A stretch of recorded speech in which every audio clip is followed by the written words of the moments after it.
Assalamualaikum warahmatullahi wabarakatuh. Bismillahirrahmanirrahim. Allahumma sholli wa sallim ala sayyidina Muhammadin wa ala alihi wa sahbihi ajmain. Nama palsu Bapak Rektor dan semua jajaran yang saya hormati, Bapak Kapolres, Bupati dan atau utusan yang saya hormati, utamanya Gus Syukur, ini teman saya juga guru kita semua yang saya hormati.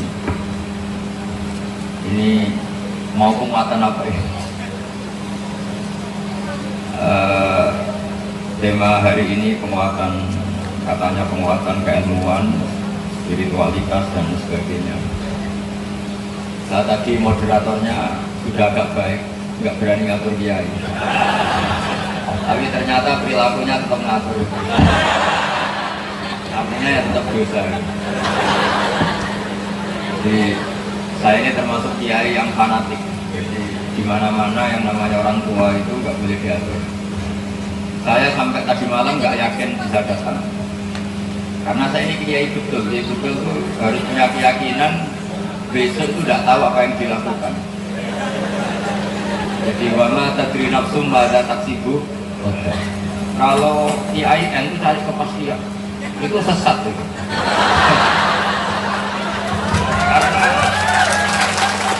Karena manusia itu tidak tahu apa yang akan dilakukan. Jadi semoga ini tobat bareng-bareng. Jadi beda, ilmunya kiai itu beda. Ilmunya kiai itu saya sampai sekarang itu acara apapun seriusnya saya tetap nggak mau janji. Karena saya pegang konstitusi wama tadri nafsum madza taksibu.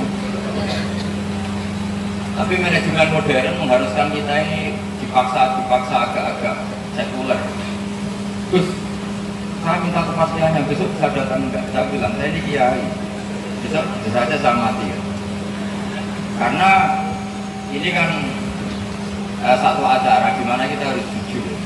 Kalau di dunia kiai, apalagi di dunia wali, itu membayangkan besok bisa melakukan sesuatu itu bagian dari degradasi. Karena Nabi pesennya sholatlah kamu sebagaimana sholatnya orang yang berpamit. Jadi kalau sholat subuh bayangkan nggak sampai zuhur, nggak sampai asar nggak sampai maghrib. Saya lama sekali daftar di dunia itu, saya jiwai. Kemudian gara-gara yayan itu saya dipaksa agak mundur jadi orang modern yang dimanage, diatur, dikenalkan dunia yang saya tidak tahu. Tapi ya sudah, karena ini umatnya Rasulullah SAW ini tak. Saya pernah bilang UGM itu sampai hari 2 tidak satu, sampai 2 minggu 3 minggu nggak bilang nggak iya. Sampai saya di Jogja ditemuin, Gus pokoknya nanti setelah pulang dari UI tolong mampir. Ya kata saya, karena di hari yang sama. Tapi kalau dengan bilang besok, saya ada janji kan. Karena saya dari UI mampir isi di UGM. Setelah saya menerangkan seperti ini, yang mereka nerima. Kenapa mereka nerima? Begini rumus saya. Mereka kan sudah tahu ilmunya mereka, jadi mereka butuh ilmu saya. Kalau saya basa-basi, berarti saya menerangkan ilmu yang sudah dipunyai. Makanya saya cerita di sini jujur. Saya justru nggak boleh cerita bahwa kepastian itu baik. Yang benar adalah ketidakpastian.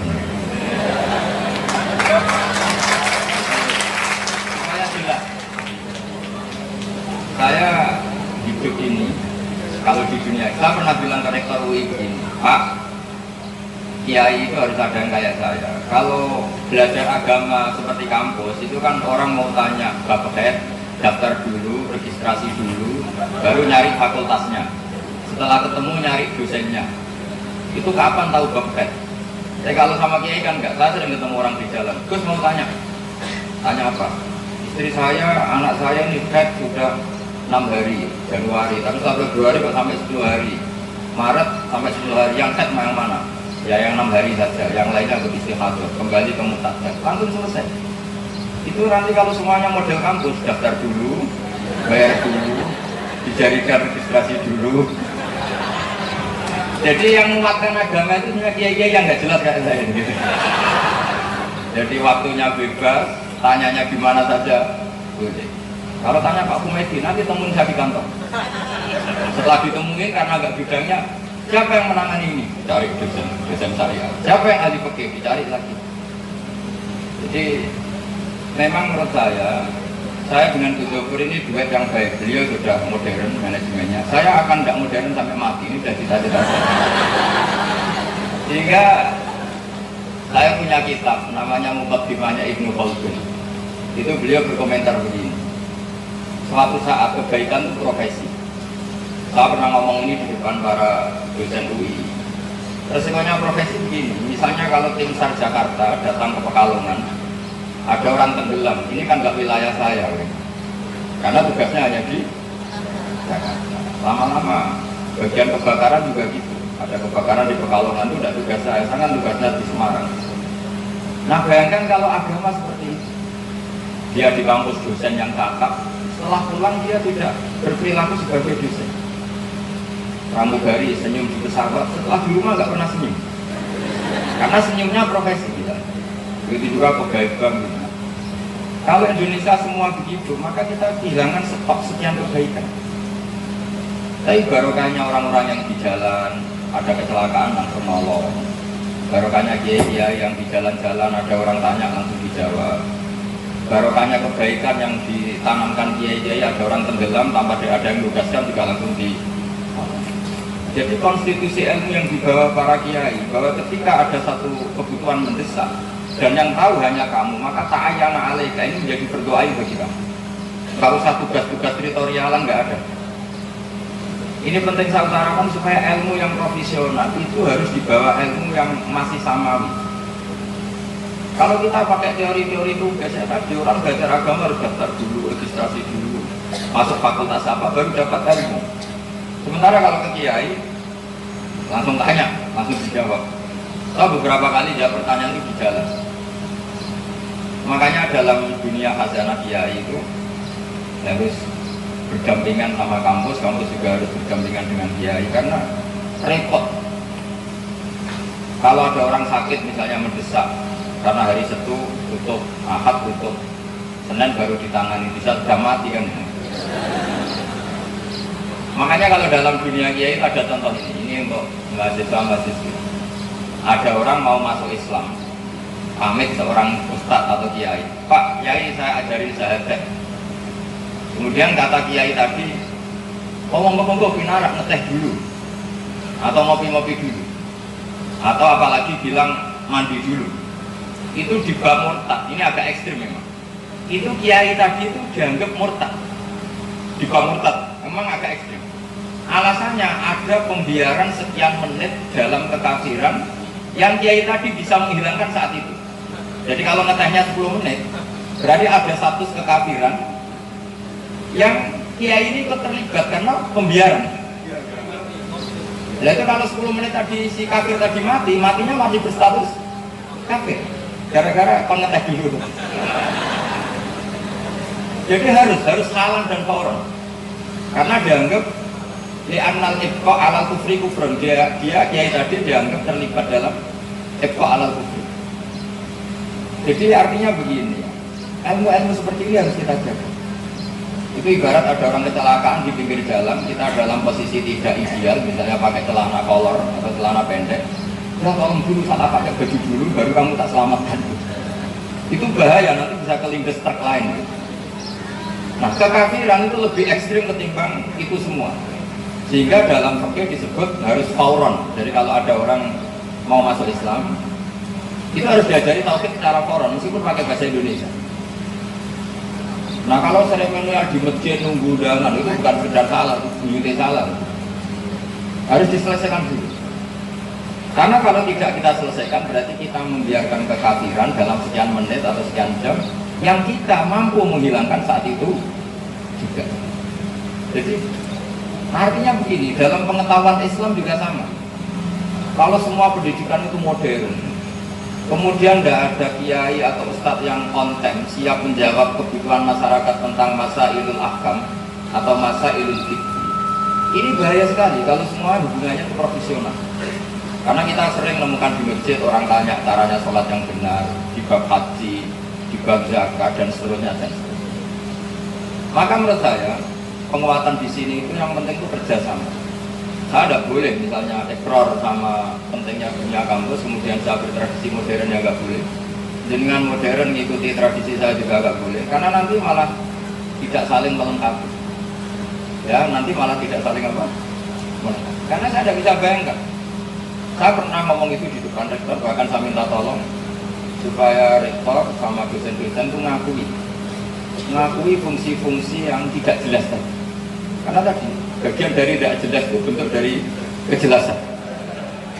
Ya coba bayangkan misalnya nggak ada orang di perapatan di jalan-jalan. Kalau ada kecelakaan yang nolong pertama itu SAR resmi apa orang-orang di jalan itu? Orang-orang di jalan. Jadi Allah itu bikin rahmat seperti itu. Wasiat rahmati kullas. Nah kita yang di dunia modern kadang-kadang keterlaluan. Apa-apa harus prosedur, harus apa, SOP, itu repot sekali. Jadi makanya saya kerjasama dengan Bisulkur, dengan beberapa teman-teman modern itu memang amdan supaya dua ya kayak respon. Memang sebaiknya tidak pernah ketemu. Ya udah jalan beriringan saja, gak usah rukun. Saya khawatir malah nanti kalau rukun jadi kong kali kong yang nggak baik. Saya sampai sekarang itu tiap bilang orang tetap bilang enggak. Nanti kalau kurang sehari saya dikasih tahu, wah ini panitia butuh kepastian gitu. Ya itu salah kamu. Di dunia kiai nyari kepastian itu kriminal kan. Karena manusia itu nggak pernah pasti. Karena kita tidak bisa miliki diri kita sendiri. Kita ini biadillah yang nangani toh. Gus tapi meskipun demikian tolong kasih kepastian. Jadi ini aja kamu minta sama Allah karena tahu kepastian itu hanya Allah. Tak ajari tauhid yang benar gitu. Tapi rata-rata tetap nggak mau. Karena ya dosennya sudah nyuci otak ini supaya tauhidnya ala modern. Tapi saya juga nggak mau didikte mereka. Ya itu kan ya tapi untungnya saya ini dididik bangun, dididik bapak saya orang itu ini rohul sedih. Jika saya legowo ketika kerjasama dengan kelompok lain dengan apa. Tapi saya tetap jaga konstitusi saya. Karena itu bahaya kalau semuanya ikut itu bahayanya tadi. Saya berkali-kali ketemu masyarakat, kadang tanya di jalan terus saya itu punya bapak kaya, tapi sudah lumpuh. Hajinya sekarang apa nunggu sudah mati? Ternyata setelah saya jawab itu bapak kamu makhluk itu masih hidup, tapi sudah lumpuh. Harus haji sekarang. Kalau nggak bisa, ya amanatnya sekarang, jangan nunggu mati. Karena di Indonesia itu hanya populer haji amanat setelah meninggal. Jika kadang anaknya kurang ajar, kan kurang ajarnya, ben mati wis Gus amanat luwih murah 7 juta. Di bang kaji urip 36 juta. Ya kata juga. Nah. Tapi kita sebagai ulama itu menyarankan sebaiknya dimaklubkan. Maklub itu artinya dia di putusan haji supaya ikut niat karena masih hidup. Kemudian yang melakukan orang lain.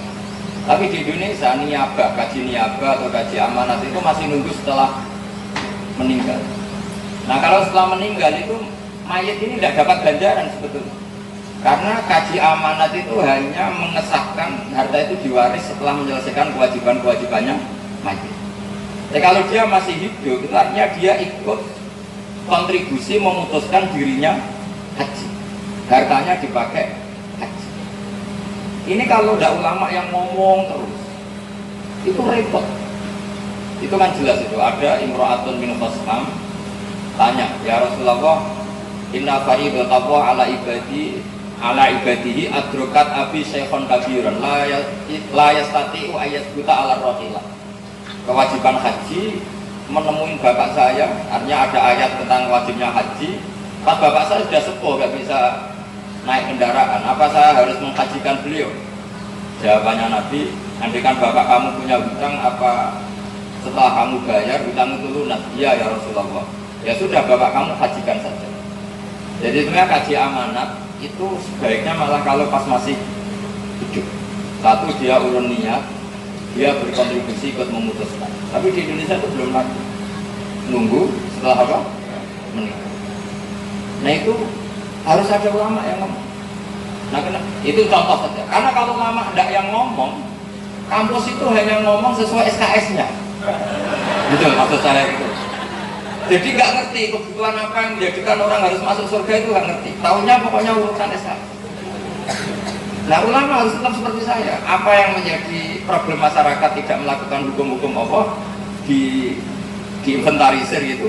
terus diomongkan terus menerus supaya jadi nilai yang berlaku di masa itu. Bedanya kiai dan dosen. Kalau sama tanya baik mana, karena saya kiai tak jawab baik kiai. Jadi nggak apa-apa kalau sama dosen jawab saja baik dosen, nggak apa-apa. Kita beda pendapat nggak apa-apa. Tapi saya mohon berlatihlah demikian supaya kita ini sehat. Jadi jangan sampai kemodernan kita memanage itu sampai melupakan asas-asas tadi. Saya ini kan lama di Jogja, itu kebutuhan spiritual. Karena tadi yang ngomong psikologi misalnya hanya dosen psikologi, yang ngomong ekonomi hanya dosen ekonomi. Padahal yang ekonomi ya butuh psikologi, yang psikologi juga butuh. Nah kalau kiai kan psikologi ya diomongkan, ekonomi ya meskipun nggak ada yang spesifik, nggak masalah. Sementing ini menjadi pasar umum, bukan pasar bebas tapi pasar. Itu dulu Nabi zaman Sugeng itu kalau mengajarkan psikologi itu gampang sekali, mudah sekali. Jadi Nabi misalnya, ya Rasulullah, gara-gara saya perang derek jenengan, saya ini tangan saya putus, kaki saya luka, semua tubuh saya luka. Jawabannya Nabi sederhana. Orang-orang kafir itu yang bela-belain Tauhid, bela-belain Lata Uzza juga sakit. Itu saja berani. Masa kamu demi Allah tidak berani? Jadi jawabannya itu ya ringan saja. Iyang saskum korkum fakul masal koma korkum mislu. Jika kamu luka karena perang demi Allah, mereka juga luka perang, padahal mereka demi Tauhid. Bagian ayat disebut watarjuna minallah ma la yarju. Jadi intakun ta'lamuna fa innahum ya'lamuna kama ta'lamun watarjuna minallah ma la yarju. Kalau kamu sakit karena menempuh pendidikan, orang-orang di luar kita juga sakit. Oh kita punya kelebihan watarjuna minallah ma la yarju. Kamu punya harapan, sementara mereka tidak punya harapan. Saya pernah ditemuin seorang sosiologi, Gus pondok-pondok itu kok kayak otoriter, karena kiai itu posisinya kayak raja, semua santri melayani gini-gini. Oh itu menurut saya otoriter. Terus dokter sosiologi ini tak suruh, coba kamu sekali-kali lihat film Cina. Film Cina itu ketua geng itu ngalang-ngalai kiai. Rokok ada yang bawakan, nyumet rokok era gelem, ada yang nyumet loh. Kenapa itu tidak kamu kritik? Setelah lihat film itu bilang, tak bergeti, dasar rabakat soleh, nak ngeritik kiai seneng, ngeritik geng Cina nggak pernah kata saya. Terus dia akhirnya dia sebenarnya mau bikin disertasi tentang perilaku kiai. Dia ngeritik dunia kiai itu otoriter, terus semua ingin dilayani gini. Saya bilang kamu itu tidak fair, lihat film Cina dulu. Setelah lihat film Cina ternyata geng-gengnya itu juga dilayani sedemikian lebih. Akhirnya iya bisa ngeri Cina di Bank Indonesia. Artinya apa? Kadang-kadang karena kiai itu figur menarik, terus diteliti karena sebagai figur menarik, bukan meneliti sesuatu yang mayus ikut umat, yang maslahat bagi umat. Atau kadang peneliti itu hanya tertarik karena ini kejadian unik, kejadian aneh. Nah, ini saran saya sama IAIN Pekalongan. Kalau agama tidak begitu cara berpikir, telitilah sesuatu sing yustikul umat yang bisa maslahat untuk umat. Jangan tertarik karena ini kasus spesifik atau aneh atau diabaikan, terus kita teliti. Padahal diabaikan masyarakat itu bukti bahwa itu tidak ada nilainya dalam perjalanan bangsa ini atau perjalanan agama. Jadi saya itu yang masih protes, masih ganjel. Kenapa kita masih suka meneliti kasus-kasus yang unik? Itu nggak boleh kalau dalam agama. Agama itu cara berpikir al-aham fal-aham, yang prioritas penting prioritaskan, yang prioritas penting diprioritaskan. Jangan teliti yang tidak penting. Tapi kadang-kadang kasus yang unik itu, yang aneh-aneh itu diteliti. Ya kayak kasus itu orang neliti milkul yamin, perang nggak ada orang neliti milkul yamin. Itu neliti apa ingin punya nggak tahu, atau ingin merasakan nggak tahu. Nggak usah seperti itu. Jadi misalnya Indonesia itu tingkat perceraian itu tinggi, yang paling tinggi adalah di daerah industri. Itu sebabnya apa? Harusnya seperti itu yang mendesak. Ya saya ulang lagi ya, tingkat perceraian di Indonesia itu tinggi, lebih tinggi lagi kalau di daerah industri. Itu sebabnya apa? Lalu kita punya rumus, sebabnya ekonomi. Kenapa orang tersandera oleh ekonomi? Karena kurang konaan. Nah, kalau dalam rumus kiai kurang konaan. Kenapa kurang qanaah? Karena misalnya hidupnya berduit, suka belanja di mall. Kenapa suka belanja? Karena di rumah tidak nyaman. Kenapa tidak nyaman? Karena tidak nikmati sholat, tidak nikmati wiridan, tidak nikmati kebenaran atau kebaikan spiritualitas. Itu Nabi kalau sudah sholat itu lupa, saking asiknya dengan sholat. Sampai sholat diistilahkan rohatul mukmin, istilahnya orang mukmin. Ya itu saya kalau di rumah ngajar sampai 3 jam, mungkin sampai 5 jam. Habis subuh, habis zuhur, habis asar. Karena ngajar ilmu dulu lama mengatakan roha. Roha itu istirahat. Nabi itu kalau banyak problem itu keluar masuk dalam. Ketika Bilal menolak as-sholat ya Rasulullah, Nabi ngendikan apa? Arifna ya Bilal, arifna ya Bilal. Saya kasih istirahat ya Bilal. Jadi itu sholat itu asik. Makanya beliau ngendikan waktu roto ini di sholat. Nyaman saya itu kalau sudah sholat. Nah sehingga kalau istri kita nyaman dengan sholat, kita sendiri nyaman dengan sholat atau nyaman dengan belajar, kita nyaman dengan keasikan-keasikan rumah anak, rumah cucu. Jika ini bisa melawan keasikan yang karena berdiri sedang, karena belanja, karena shopping. Jadi makanya agama ini mengajarkan apa? Senang. Qul bi fadlillah wa bi rahmati fa bidzalika falyafrahu. Alam nasrah laka sadrak. Karena dengan senang dengan kebaikan ini insya Allah kita tidak tersandra. Harus senang dengan sesuatu yang maksiat. Harus senang dengan sesuatu yang berbiaya. Karena kita sudah asik dengan diri. Memang resiko kiai kayak saya itu terus gak suka diundang orang. Karena kalau saya di rumah itu sudah asik. Itu ya agak risiko bagi anda, tapi gak risiko bagi saya. Karena memang saya itu sudah asik. Saya kalau di rumah yang tolak, rumah tidur, rumah anak-anak, senang sekali. Jadi makanya saya mohon, semohon-mohonnya, kalau IAIN ini jadi solusi bagi bangsa ini, bagi agama ini, nyari sesuatu yang halul masyakil ya, kalau dalam agama yang bisa solusi bagi sekian problem. Jangan menuruti aturan-aturan dalam penelitian yang berdasar unik, kasus unik, spesifik. Tapi ya ini kadang-kadang nggak dibutuhkan oleh agama. Kadang-kadang kita teliti itu tidak memang istiqul umat, tidak sesuatu yang untuk istiqul umat. Tidak masalah. Saya sering ketemu dosen, ketemu peneliti, misalnya fenomena apa yang aneh-aneh. Saya juga kenal banyak orang yang meneliti yang aneh-aneh. Kalau itu tidak IAIN, tidak mengatasnamakan agama, nggak masalah. Tapi masalahnya kita sudah disematkan status agama. Kemudian meneliti sesuatu yang unik, dikagumi juga oleh orang-orang yang unik. Akhirnya kita jadi bangsa unik. Ya itu enggak apa sebenarnya kita jadi bangsa. Masalahnya kita mengembangkan status apa? Agama. Nah, status ini yang harus kita jadikan benar-benar status. Nah, ciri utama agama adalah ittaqillah haitsuma. Kamu di mana saja takwa. Takwa itu artinya apa? Melakukan perintah. Jika kalau kita guru ya guru sebagai status. Hidup di kampus ya statusnya guru, di rumah ya guru, ketemu masyarakat juga kita guru. Jangan di kampus guru, setelah di rumah ada tetangganya tanya, Pak dosen saya tanya, saya punya problem gini. Kalau tanya di kampus, daftar dulu. Boleh repot. Kita misalnya pramugari senyum, setelah di rumah duduk. Kalau ingin melihat saya senyum, naik pesawat dulu. Pas di sana saya ramah. Itu yang ditakutkan Ibnu Khaldun. Suatu saat kebaikan itu profesi. Makanya Ibnu Khaldun andaikan hidup zaman sekarang banyak pengelola yatim piatu yang oknum, ya tentu tidak semua tapi banyak. Terus ada hadis ana wa kafirul yatim kahateni fil jannah.